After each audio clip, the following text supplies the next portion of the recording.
On the 14th of January 2011, a new show aired on Cartoon Network. A Lego show, for that matter. A show that would impact the lives of many young boys and girls around the world.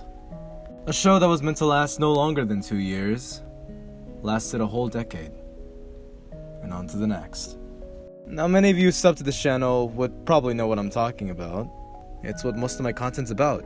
I'm talking about Ninjago, of course. This now evergreen franchise of Lego has impacted my life so much that I don't know where I'd be without it. This show is now 12 years old. 12 years ago, I didn't watch the show when it first aired. I didn't actually know the show existed until like a year later, when season 1 aired. My first ever form of Ninjago media, anything that I saw relevance of the show, was a clip from the pilot season, and I vividly remember when Lego were releasing clips of the pilot season, there was a clip that I'm sure all of you know all too well. I mean, it's iconic. How wouldn't you know it? You like blue. He cannot talk, but he wants to know if you like blue. It's my favorite color. Yes. When I saw that clip, I never looked back. My first ever Lego set, I vividly remember. It was the Venomari Shrine set, with ZX Zane in the box. I still have the pieces for most of it. The build was kind of destroyed. I never really got around to building it, as I was 8 years old at the time. I didn't really know what Lego was, nor did I really care about the builds. I just wanted the figures. It wasn't until much later on in my life that I actually started to enjoy building the sets that the figures came in. And since then, I never looked back. One of the old sets I remember seeing in one of those old Ninjago commercials from way back in the day was the SPINJITZU DOJO set. It was a cool set and I really wanted it, but it sold out when I went to go look for it. And I thought there was no way I was ever gonna find it. It's so iconic that it cost $140 on eBay. Though honestly, whilst it's a cool set, with the fact that it had the monastery being shown in the pilot season, and then you get this instead, to be honest, it was just kind of a bit of a letdown, which was probably why I also didn't get that set either. That is, until just a few days ago. I want to give a massive shout out to my good friend and dear brother, Thunderstorm Productions, who told me about this great store called Bricks and Minifigs, a place where it's almost the Lego store, but instead of just also selling new sets that just been released by Lego, they have some very old and iconic stuff. This included the SPINJITZU DOJO set, right here in my very own home. I never would have imagined it. And it wasn't like I went and bought $140 for this set. This set cost me only $20. $20. It was an absolute steal of a deal I just couldn't say no to. Granted, it was worth $20 because it probably didn't have any of the figures and the SPINJITZU spinner that it came with originally. And, oh, now I see why. Aside from the fact that it didn't have any of the figures, nor did it have the spinner that it came with, it was alright. I already have a Pilot Zane and Sensei Wu, and I have a Legacy Knuckle. Granted, it's not the same, but it's still Knuckle at the end of the day. But having this build in person in my own house, it gives me the feeling that what I was when I was little. Just excitement, pure excitement and joy to even have this set. And for a steal of $20 still, for most of it pretty much intact. I just thought I had to make a video about this iconic set. There's no way I could not. It would just be disrespectful not to. So without further ado, here's a little review of it. I mean, the front just is absolutely beautiful. It's small and simple, but it's just beautiful. As you could see right here from the camera shots I made with these, I absolutely love it. Like, you just have to take the time to appreciate the hard work that they put in. And shout out to my Bricks and Minifigures store. I don't know how they found this find. It's just amazing. And I'm surprised no one even took this set home. I saw like an Acronics figure for $45 and someone took that home. I understand that's iconic, but no one took this home. I mean, look at this. You have the spinning swords. If you were just using that one little piece in the back, It's honestly satisfying to use. Honestly, it's really fun.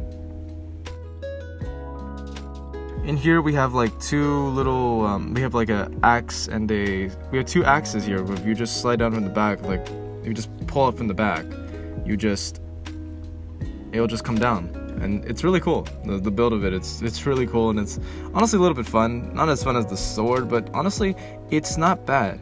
And of course, when you open the doors, you get a shuriken of ice in the back. The OG shuriken. Like you'll be able to tell the difference if you see it in the commercial, and you'll see it right here just a little bit. And like you have the legacy ones. There's a difference. You'll be able to tell the difference. You just look at the little texture and pattern on the shuriken. Behind the stand for where the shuriken stands is like a little red piece that if you press down on it, the floor on the little floor right there, as you can see, it'll pop up right there. Oh, I almost dropped that. But yeah, it'll pop out, and basically I'm guessing it's like as if any bad guys try to take and steal the golden weapon, it'll just pop up and the guys will go send back flying. And I think that's honestly, it's a really fun and clever build, you know? Add some fun to your roleplay. And I know that the dojo temple usually has two black swords that cover up the front door, not these two regular katanas here, but it's fine, honestly. It's not that big of a deal. The set also comes with two chains on each side of the dojo, so that way your ninja can swing across either some spikes or some flames, which I think honestly is a very nice play feature right there. It also comes with this small little bucket that basically you can put anything in, and it will basically slingshot right here, as demonstrated by Yeeting J. Oh, by the way, Jay, I lied.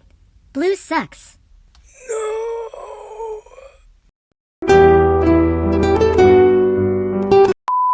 Oh yeah, I also forgot to mention. It's also because of Bricks and Minifigs that I got these Nia and Pilot Cole suits, respectively.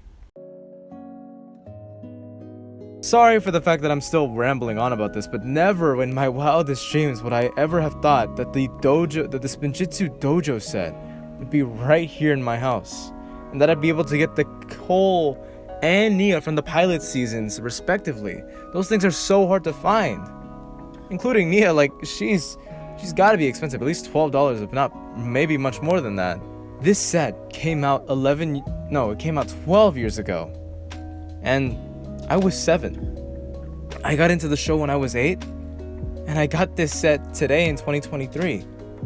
I'm 19 now, and I'm almost headed to college. I headed into college in just 2 days. It's kind of sad to see how much I've grown along with this show, but in a way I'm kind of relieved. Again, without the show, I don't know where I'd be. I love it from the bottom of my heart. I really, really do. And with Dragon's Rising still airing, that love for it is never going to change. Now, granted, my family has told me to limit myself with buying Lego, as I am basically almost a grown adult now, and they're telling me just don't waste your money on it. But I'm a kid. That kid side of me will never grow out, no matter how young and old I get. Of course, I may have to stop buying Lego, but that doesn't mean I'm gonna just stop liking Ninjago. I'm gonna always love it, no matter what they do with the future for it. I'm excited to see what it has in store for all of us. With Lego, I'll still buy maybe a few more things, but after that I'm probably not buying anything more, as I really also have no more room for any Lego sets. But just because I won't buy any of the sets doesn't mean that with the sets I have now, I won't be able to tell great stories. Lego is a part of my childhood, and I know it is for a lot of you. And I want to share that childhood with the rest of you in a new generation, to show what we have and to teach them lessons of new things in their life that can benefit them for the better. And I get this wonderful opportunity to meet amazing people who helped me along with my journey to do this. So in the bottom of my heart, to all of you who watch my channels and videos, thank you guys so much. Even though I may be going to college, I don't plan on quitting on this channel. I plan to work on it for as long as I possibly can. Even when I'm a full-grown adult and I may have my own family and kids, you know? I'll still tell it, because I still want to teach the good things in life and influence the minds and impact young people to having a better future for themselves. And what better way than to share a childhood and to share stories that many kids will love for the future to come.